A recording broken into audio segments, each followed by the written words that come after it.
Great storytelling is accessible for everyone and critical for everyone. Welcome to Agency for Change, a podcast from KidGlov that brings you the stories of change makers who are actively working to improve our communities. In every episode, we'll meet with people who are making a lasting impact in the places we call home.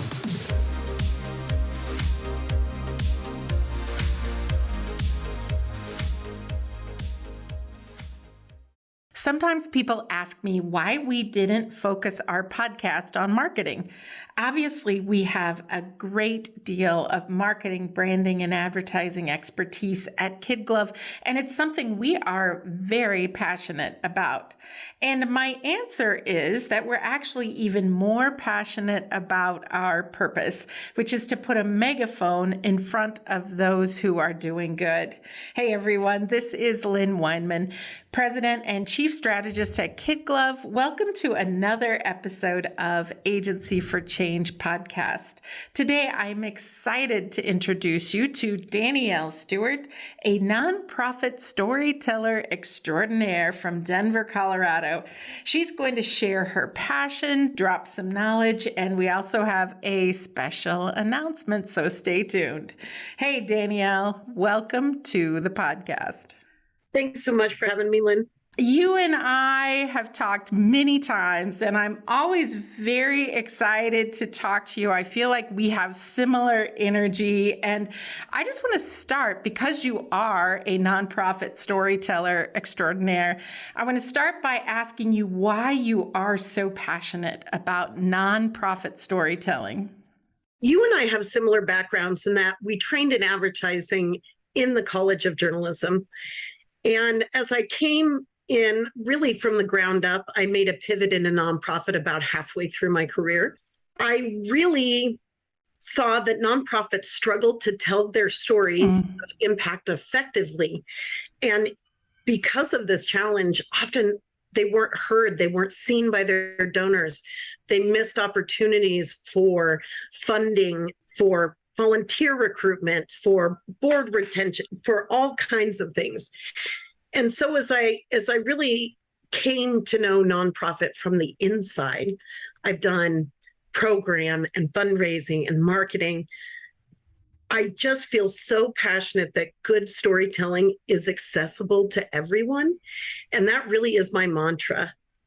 Dannielle, I feel like you and I must have known each other in a past lifetime, because I feel like that's also my mantra. I feel like I have seen so many nonprofits, it almost feels like they're set free by the right messaging, by the right story. It's like once they get those magic words, and they are magic words, the magic words that, really describe why they're matchlessly different, that resonate with their target audience, that lean towards their mission, I think that can be so beneficial. So this next question's a little bit loaded because I think I know the answer. And they say you should never ask a question that you don't know the answer to, but I'm curious if you have a particular medium that you like to use or that you feel is most effective for storytelling. I think it might actually surprise you. Oh, yeah. I am, by training, by passion, I think just a natural gift is as a writer. Yeah. I work as a video story producer, and for podcasts and all sorts of things. But it all begins with doing your homework. Yeah. Any kind of good story begins with collecting data, listening to stories, making sure you're speaking to the right people and not only at the top. So I love video storytelling. It is incredible. It's incredibly powerful and allows us to get into places in a nonprofit that maybe not everybody can see. Yeah. One of the examples I use in a class that I teach is a wildlife sanctuary where they were filming donor thank you videos from inside a primate habitat. But it all really starts with just doing the work of the basics and then deciding, where is my audience engaging in media? How do they like to hear stories? How do they like to consume information? And then picking where that story should live. I love that answer. You know, it seems like every year our business changes a lot. There's new digital marketing, there's AI, every year we have new tools in the toolbox, but it still all goes back to understanding. It goes back to setting that foundation that you spoke of. It goes to understanding how your audience wants to receive the information. So I expected you just to talk about video, but I'm with you 100%. You gotta have that solid foundation. But video also such a powerful tool, like to hear the words, to hear the voices, to see the pictures. I'm sure the video that you mentioned in the primate area of the wildlife sanctuary, I'm kind of picturing it right now. I bet it was amazing. So Dannielle, tell us what you're working on right now. I'm really curious. I get to spend my days talking about angel investing, that is early seed stage investing. And one of the big projects I'm working on right now is a campaign called Seed the Future campaign. And the foundation, it's a 501c3 that lives alongside ACA, which is a 501c6. The work of the foundation is building to find education and tools and building community that will allow traditionally marginalized communities have more equity in access to capital, education. And that is both for founders, for the entrepreneur, and for new angel investors. Yeah. That's amazing. I think that it's a good reminder. Sometimes when we think about nonprofits, we think about, the kind of really traditional ones, the food banks, the ones that help kids, the animal shelters, but there's a lot of different nonprofits doing really important work. And I think what you're saying there is so important, because it's important to help the founders, but then think of the new products and services that are going to be created from founders from diverse backgrounds as they have access to these programs. Tell me the name of that program again, because that sounds really fascinating, Dannielle. The Angel Investor Foundation is leading Seed the Future campaign, and we are trying to do exactly that. Not only introduce more diverse investors to the world of angel investing, but they are then connected to communities where there are innovations happening that could be a life-saving technology. It could be an environmental improvement technology or product that, because there still is inequity in access to capital, might mean that company or that product never sees the market. Yeah. And so by helping entrepreneurs be better prepared for securing funding and also getting more investors into the marketplace through education, connection to angel groups. For you, it's the Nebraska Angels. Yeah. I know some of the Nebraska Angels. They're amazing humans. I know one of them, but it's from my time living back home. But yes, I get to do this incredible work where we're providing more educational opportunities and working through the development ecosystem by partnering with economic development agencies and other players in the space. So that, kind of like what you do for nonprofits, we're giving a megaphone to more parts of the ecosystem. Ooh, I love that. So when I think of angel investors, don't laugh at me here, but the image of Shark Tank pops into my mind. Is it, when you do this work, does it feel like you're on Shark Tank? What an angel investor will tell you about Shark Tank is that it gives the wrong perception of who angels are. So the folks on the show are nearly limitlessly wealthy, right? Yeah. The angel investor is taking their own checkbook. Yeah. Unlike venture capital, unlike the uber wealthy, an angel investor is taking out their own checkbook to write an early check to invest in that company. And they're providing mentorship, they're providing resources, networking. They might serve on the board. And so that's really the big difference, because these are, while they fit the IRS definition of an accredited investor, they really are the most down to earth, wonderful people who participate in this sometimes risky asset class because they really believe in the work. Wow, that's cool. I'm actually glad then that I asked the question, because that, I think, was an important distinction. So I want to flip back to some nonprofit storytelling questions. And I'm really curious. You've had such an interesting career, worked with so many different organizations and projects. I'm curious if you have any projects that stand out as being most memorable. I think that my work in the affordable housing space. Such important projects.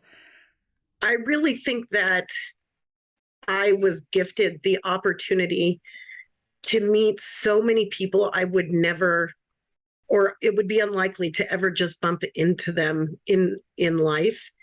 And the privilege that I get when I sit down, and maybe I've met someone by Zoom, maybe not. Yeah. And in a few minutes, they have to talk about sometimes the hardest parts of their lives or the hardest parts of their stories.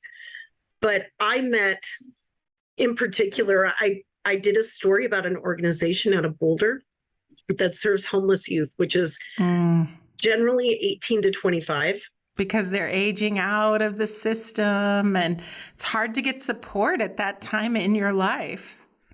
It is. Almost all chronically homeless youth have been through the foster care system at some point. I met a young man who was kicked out of his family. He had been homeless for 6 or 7 years at the time that I met him. Oh my. And he was 19. Oh my. And he had been kicked out of his family home just because of who he was. And he had more wisdom and insight into humanity and into how we treat one another than I think I've ever seen in someone that age. And I think about that kid a lot. Yeah, I wonder where he is today. Do you ever cry when you're talking to people about their stories? I think I would cry. And I do sometimes. When I was first getting started, I really tried to keep that in check. Like, I wanted to sort of be professional, or I had an idea of what I felt like being polished was. And what I found instead is that kind of vulnerability is really much more of a connector, especially for the storyteller.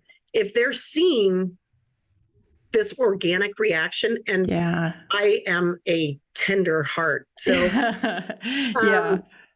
you know, if someone is struggling, like, there are certainly times where it really depends on the storyteller, but I absolutely get touched by these stories and cry. Yeah. I think that's why people like you and I love this work, because we know that if we can tell the story of that young man and help people understand the cause of teenage homelessness or child homelessness, that really then helps connect people to that mission in all kinds of positive ways. So, Dannielle, you and I have similar backgrounds. I think we have a lot of similarities, but we have similar backgrounds in that we both graduated from the College of Journalism and Mass Communications at the University of Nebraska. I'm going to resist saying Go Huskers here, but I just said it. I'm curious what your career path has been like. I always just love to know what led people to where they are today. You know, when I was in the COJMC, I was in a women's mentoring group, and I got to meet the woman who wrote the More You Know series. Do you remember that? I do. I do. Use it, right? On CBS. Yeah. She was in PR, and she gave me just about the best advice that I could have received, especially at that time. She said, you know, you really need to think about your career more like a pinball machine and less like a sidewalk. So it almost gave me the freedom to say, okay, if it's not a straight line, that's okay. At that time, I was so uptight. Yes, I can identify with that. Yes. I'm going to get my job. I'm going to work hard. I'm going to get a promotion. I'm going to make some money. Yeah. And, I had some real early failure. And I think it taught me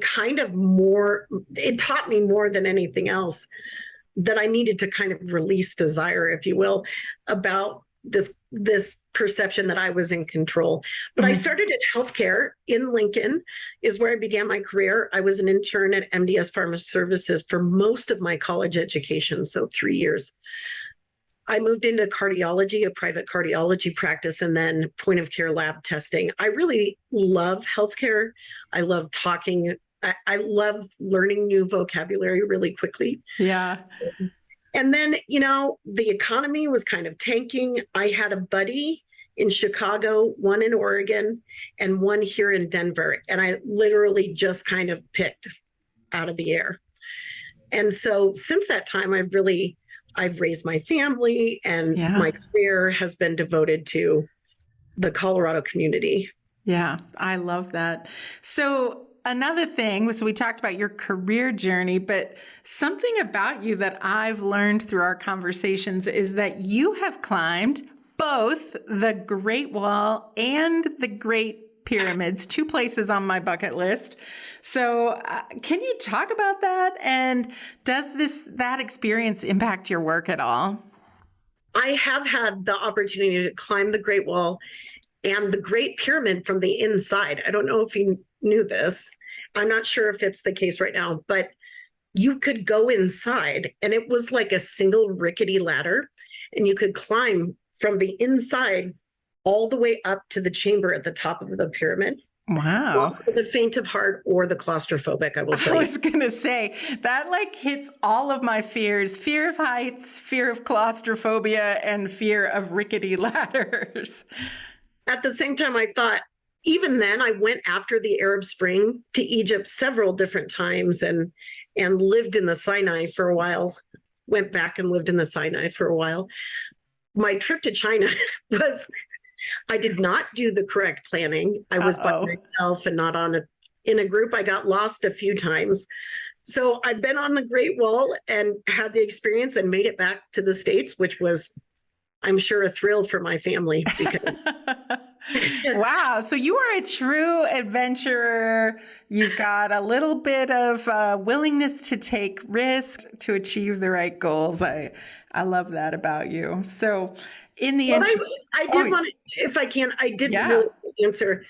I'll tell you, when I think what I have learned from those experiences is that when I'm feeling like I'm having a day where nothing is surmountable and it feels overwhelming, I think about those experiences and go, okay, it's not that tough. I climbed on the Great Wall. I went up a rickety ladder on the inside of the pyramids. I can handle this. Yes. I like it. I like it a lot. I like it a lot. So in the intro, I did an official tease. And I told everyone we have a special announcement that involves both you and KidGlov. Do you want to do the honors and share about our collaboration? Absolutely.